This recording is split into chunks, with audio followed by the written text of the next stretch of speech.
Here we are at the start. For you, actually the end for me, I like working backwards through the sections. So actually this is my last section for tonight. The first section here, section 12.3, dealing with the second derivative test. And really the second derivative is just the derivative of the derivative. It's exactly what you would think a second derivative is. So you have to take a derivative first, and then you take the derivative of the derivative. We have the second derivative. So we're going to start here with 12.3, higher order derivatives, acceleration, and concavity. So what does the second derivative tell us? Well, an instant that we can kind of understand is the second derivative has a physical meaning in terms of something we're used to, which is speed, movement. So we have one function which is how our position is changing over time. With that, when we take that derivative, the rate of change over time, rate of change over time, that is what we call speed or velocity. Velocity is directed speed. So it could, positive means forward, negative would mean backwards. So velocity is a directed speed. And then there is the rate of change of the rate of change. Is our speed getting faster or slower? That's called acceleration. And that's the difference. So you could be going 60 miles per hour. That's speed, that's velocity. But if you're going 60 and you hit the gas on say you got a big engine in there, you might get knocked backwards because of the acceleration. The same thing can happen if you slam on the brakes. You're decelerating, but that's also a second derivative. So those effects of quickly stopping, that pushes us back, or when we accelerate very quickly, acceleration, that's a result of the second derivative. So it's, as we're looking here, it's going to be, so the derivative of the position function is velocity. The derivative of velocity is acceleration. So we could just think of it from the very beginning, taking the second derivative of the position function. Position is just where are we? Okay, so we'll work through some of these. It's the technique of doing it itself is not so much, but then there's a couple things that mathematically the second derivative also tells us about a function in general, not necessarily thinking about acceleration, but sort of. So graphically, when we look at something, when we have something that is curving, like f of x here is curving upward, notice, let's go with the red.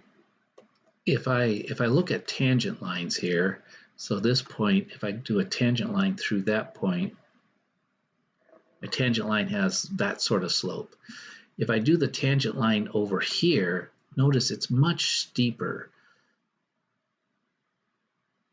So the tangent line, the slopes of the tangent lines are increasing. That means the first derivative is increasing. And so when that's happening, that means the rate of change of the rate of change is increasing. It means that the second derivative must be positive. So we're going to kind of change this, because when we do a test, if we take the second derivative, if it's positive, we're going to be able to say, well, that means what we have is concave up. We have this sort of cupping upwards. One thing, when I was in school, we said it holds water, so kind of like a U shape, but concave up. G is also a function that's increasing, but it's doing it in a different fashion. So look here, if I draw a tangent line through this point, it's pretty steep on this side, but as I go further in time, it becomes less steep, the tangent lines. So the rate of change, the first derivative, that's what these ones are. Notice this is a function itself. So the first derivative is actually decreasing. So g prime, the first derivative, is decreasing. So that means the rate of change of the rate of change, the second derivative, must be negative, okay, because it's going down. So that's what we call concave down, which spills water. The other way I remember that, if we get a negative things kind of make us frown. So that's what concave down looks like. positive things tend to make us smile. That's a concave up. It works for me. Hopefully it works for you. Okay, so that's the concept. That's what we use the second derivative for. And then there's something that happens if we go from being concave up to switching over to being concave down. So we're going to get like this S curve, concave up to concave down. There's something in the middle here called an inflection point, and that's our next thing. So what do you think? This one's positive. Concave up is the second derivative is positive. Concave down, this is negative. So what must this point be? Yes, you were right. It has to be 0. So here's our rules that end up happening. So the second derivative, we're using the second derivative test or whatever you want to call it. So if the second derivative, if we plug in a value and the second derivative is positive, we know we are in a section of the graph that's concave up. Remember, positive, concave up.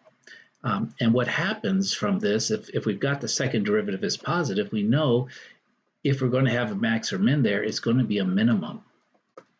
So if you put all this together, concave up gives us a minimum value.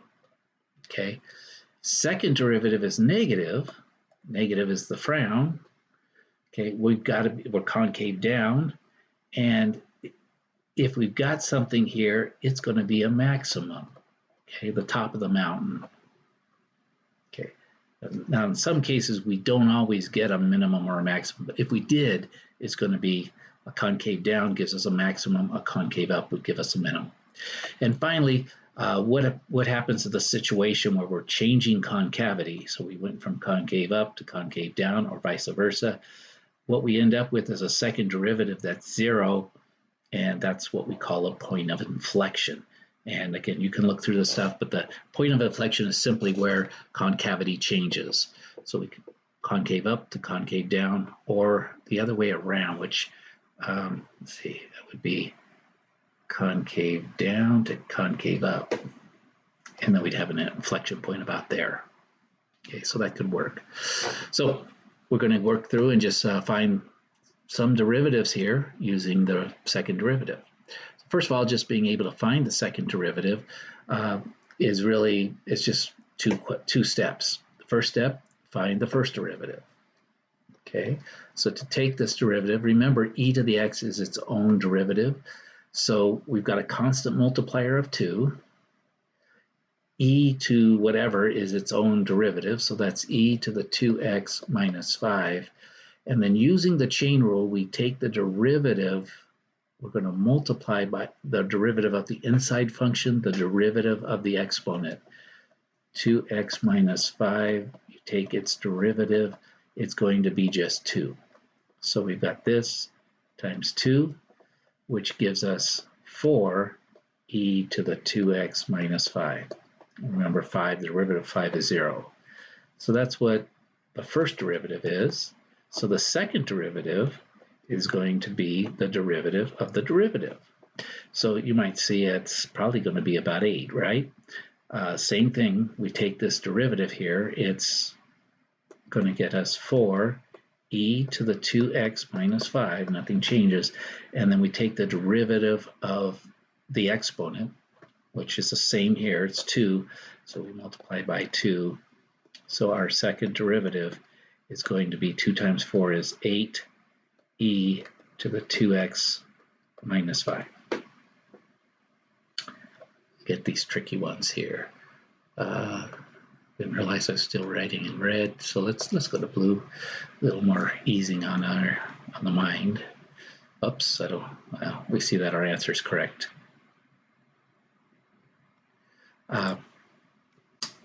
So now the first derivative here, derivative of y. Actually, let me cross this out. I'm not going to take the derivative. I'm going to rewrite this x as x to the minus 1. 7, move it up, and then we get 5 natural log of x. Okay, so now when we take the derivative, the negative 1 comes down, so that's negative 1 times 7, and then we subtract 1 from it, so that's x to the minus 2. Here we're going to take its derivative. Remember, the derivative of natural log, its derivative is simply 1 over x. So we've still got this 5 multiplier of 5, so that's going to be minus 5 over x. That's its derivative. Okay, we're not doing implicit derivatives here. So that's the first derivative. The second derivative, oops, I don't give the answer away here. Second derivative is we start with this derivative function. So we've got negative 2 coming down, so negative 2 times negative 7 gives us a positive 14. Subtract 1 from the exponent, negative 2 minus 1 gives us a negative 3. Over here, yeah, we could rewrite this. Maybe we should have. We're thinking of this as minus 5x to the minus 1. So when you take its derivative, negative 1 times negative 5 gives us a positive 5. And then subtract 1 from the exponent, negative 1 minus 1, we're going to have negative 2. That's our second derivative. Here's the second derivative here. A little bit of practice here with the chain rule and logarithms and exponentials. And there it is, 8e to the 2x minus 5. That's what we got up there. And 14x to the minus 3 plus 5x to the minus 2. Just derivative of a derivative. So now, looking at the second derivative concepts, we have a graph. So we are asked here, let's go with blue. The graph of a function is given, so this is f of x. Let's just go ahead and label that. And we're asked to find the derivative of the function at negative 4 and 0. So here's negative 4 here, and 0 is here. So if we go up, we look here and here, what kind of derivative are we going to have? Well, the tangent line at those points would be horizontal. So that means the first derivative is going to be 0. So is f double prime, the second derivative at negative 4, is it positive or negative? Well, let's take a look. Remember, this is concave down. So if it's concave down, it's a frown. That's something that's negative. The second derivative when x is 0, which is this point here, this type of which gives us a minimum, notice it's a smile, and so it is a positive.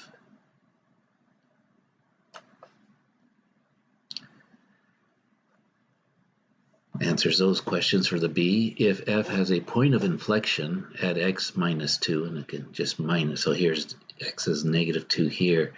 Yeah, that looks about where it would be, right? Changing from concave down to concave up.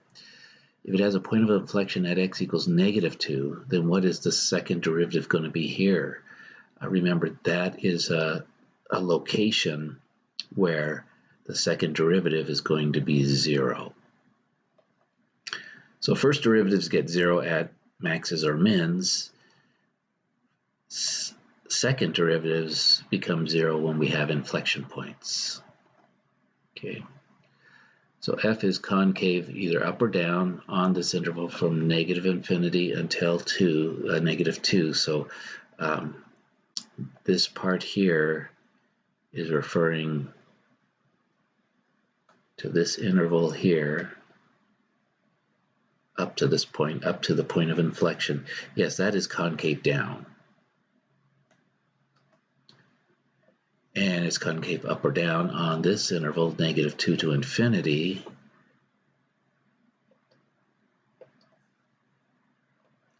So we'll call that green. So from negative 2, well, the parentheses, so this side is always concave up. It goes with these kind of things. So let's go ahead and check our answers here. Yeah, 0, negative, positive, 0, and then down and then up, down and then up. Okay, so we're good. It's basically understanding the concepts, how it applies to a graph. And it gives you a way of also analyzing any function that they give you. Yes, if you have a difficulty with taking the second derivative, just look at the graph. The graph will tell it all to you. And I encourage you to look at both the graph and the function, take the second derivatives, and but by looking at the graph, you really get to understand the geometric properties of the derivative and the second derivative. Right, that's what we're talking about. So here we got another one that's a little more complicated. Same type of thing. We're going to want to walk through here, but they're asking the questions maybe in a little different order. So we've got this function f of x. Maybe I'll label it in red. So this function is sort of the mother function. It's not the derivative. It is the function itself. And the first question is the graph concave up or down on the interval from negative infinity to 2. So where's 2? Here's 2. So what's happening here at 2? That looks like an inflection point. I forgot what I was talking about here. Notice the curve here is a sort of a concave down, somewhat, of a frowning. If water was in here, it would drop. It would spill, and then on the other side it's got a little bit of a lip, so things would puddle. Maybe it would sort of hold water. So this is concave up on the right side, concave down on the left side. So from negative infinity until 2, so this interval, I will say that's concave down. On the interval from 2 to 3, from 2 until 3, so we'll go here. So this interval here in the middle, and again, we look here, this does appear to be another inflection point because we're concave up here, but when we come to this side, this is where it switches over to being concave down. So from this period, 2 to 3, I'll say concave up. And then the final interval they're going to look at is from 3 to infinity. So that's from 3 to infinity here. Keeps on going. I guess I should put my arrow over here, right? From 3 to positive infinity, it's concave down. So those are the intervals. Those are the responses.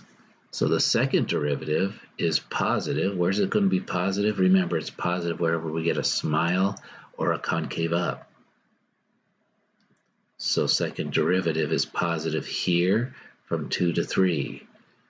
It's positive on what interval? 2 to 3. Notice it does not include the endpoints because those point of inflections are where it changes. At the point of inflection, it is neither concave up or down. It is changing. Okay, it'll be negative on which ones? Well, wherever we're concave down, we've got the frown, right? So here, negative and negative. So we get the two intervals from negative infinity to 2. And again, I guess we could use this marker, the union from 3 to positive infinity. Oops, maybe that's it. I'm touching buttons on here. Wow, didn't mean to do that. Okay, sorry about that. So list the points of inflection. Well, certainly looks like what we were visually able to spot here. I would say 2 and 3. X equals 2 and 3. Does F have any relative extrema? Relative extrema. Now you might think, well, here might be one, but that's actually also that's an absolute. Now, yeah, I would say it's also, we could call it relative because it's in the neighborhood, but because it's an absolute, we're going to just list it down here under the absolute extrema. Now notice here we've got, while it's concave down here, it doesn't really form because of this inflection point here. It doesn't have time to form a maximum or a minimum. Same thing here. There's really no maximum or minimum. Actually, the inflection point for this region would be the lowest point, but it's not an extrema. We don't get a first derivative equal to 0 in this kind of a setting. We do here. So does it have absolute extrema? Well, yes. Which one? So we get at x equals 3.5, we get a maximum of, well, it's hard to read what it's going to be. I guess that's 2, so that's 1. It's like 2.5 and more, maybe 2.75. I didn't really ask, and we really can't tell it. And then there is no absolute minimum because these guys are shooting down to infinity.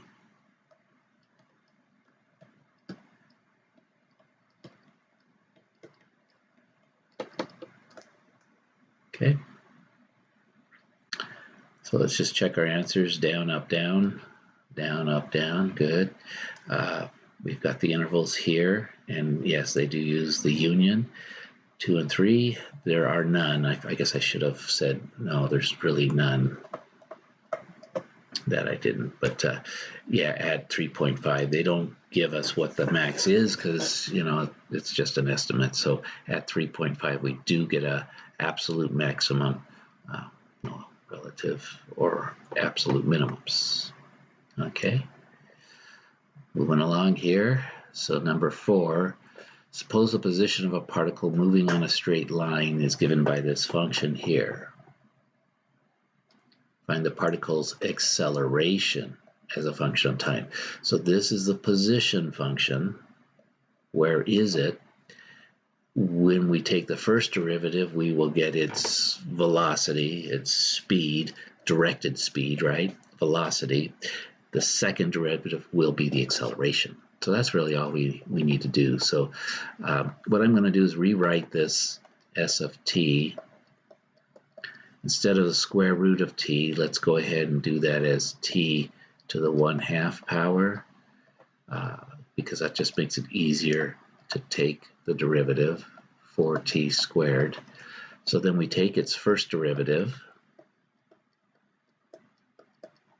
The 1/2 power comes down. Subtract 1 from the exponent, and notice 1/2 minus 1, 2 over 2, that's the way to write 1. So that gives us a negative 1 over 2, negative exponent, negative 1/2. Plus 2 times 4 is 8t to the first power. Okay, since we're halfway home, s to the second derivative of, or the derivative of the derivative.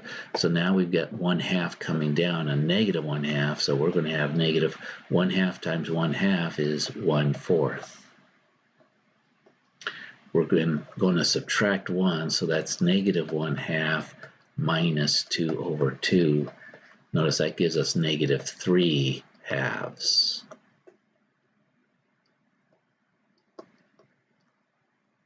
And over here, when we take the derivative of 8t, we just get 8, right? T to the 0. So there's our answer.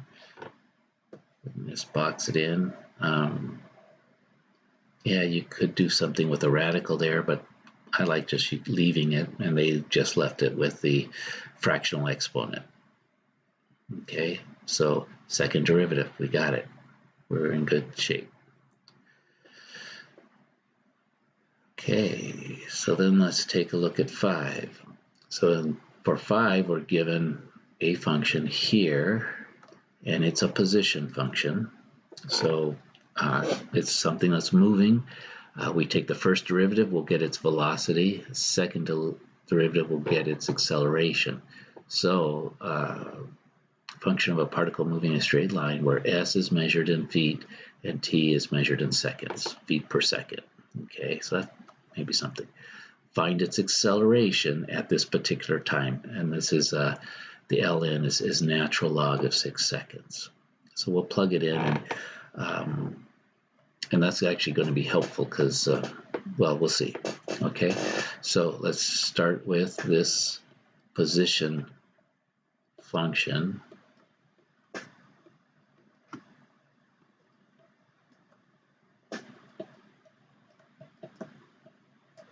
First thing we do is take the first derivative.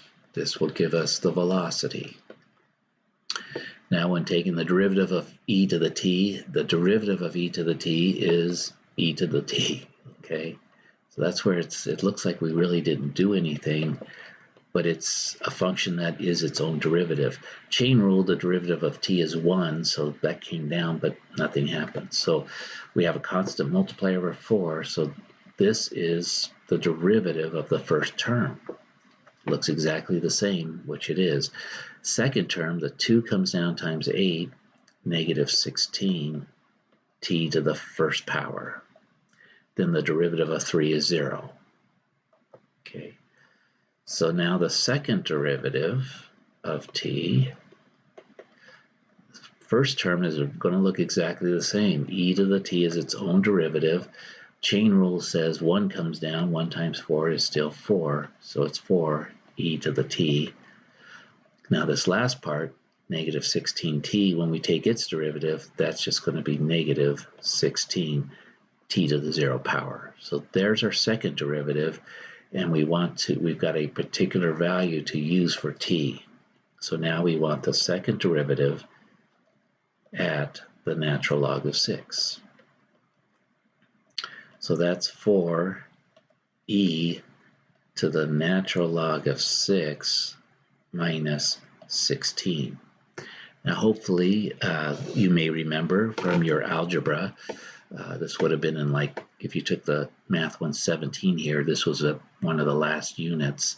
E to the natural log, those are inverses of each other, so they cancel each other out. The answer to e natural log to the 6 is just 6. Okay, so that gives us 4 times 6 minus 16, which is 24 minus 16. Oops. 24 minus 16, that's 4. That gives us 8. And what is it? 8 feet per second acceleration. But this is let's see, when you get the second derivative, this is a rate of, so the speed is feet per second.